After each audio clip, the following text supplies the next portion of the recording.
Today we address a problem. The problem is we hired a welder.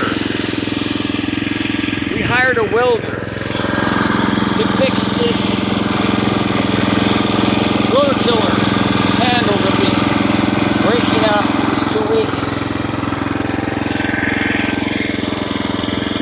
2 attempts by the welder, and this is what we ended up with. You got it right. Total bullshit. Little thin pieces of metal. Doesn't reinforce it at all, going the direction that you actually push on this thing to push and pull to move the tiller and to put the tines in the ground.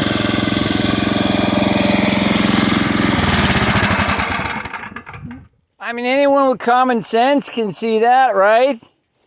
He got paid $40. I ain't complaining. He was a referral. I mean, he was someone. I don't want to go into it. Some people just don't have basic common sense, knowledge of physics. Well, this entire member here is completely severed now, both sides, and the little the little grate here is also breaking up right there, breaking up on both sides. So that's just bullshit. Look at all that welding work for nothing. It needs heavier steel, folks. Heavier steel. We meant to get to it earlier, but today's the day because springtime is here. We've got planting to do, and it has reached a critical point. So I've got some shelf steel T-bar pieces here that are pretty heavy duty. I got a collection of these, and they've already got these holes pre-drilled in them. What I'm thinking to do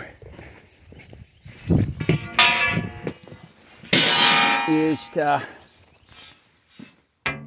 pretty much bolt through the main shaft here and then up onto the plate that goes between the two on the top member, and then that should totally bypass the whole other system.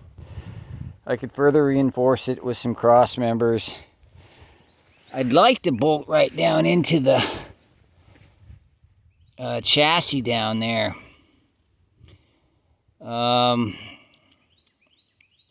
But that's really not going to be doable with that setup there unless we can, figure out some kind of a little interface there that we could build. It's doable. Something that could bolt in down here, come up here, and then a spacer, and then bolt into here. I'd like it to be very secure to the chassis down there. And then all the rigidity is going to be in this pole because they didn't make these things to last, people. This is just some hollow steel bar. I mean, what? You're going to till with this thing? And how long before it breaks up? Well, we've seen it. It's bad condition. Bad condition. Very bad. Very bad design, bad build. It's Troy-Bilt Super Bronco.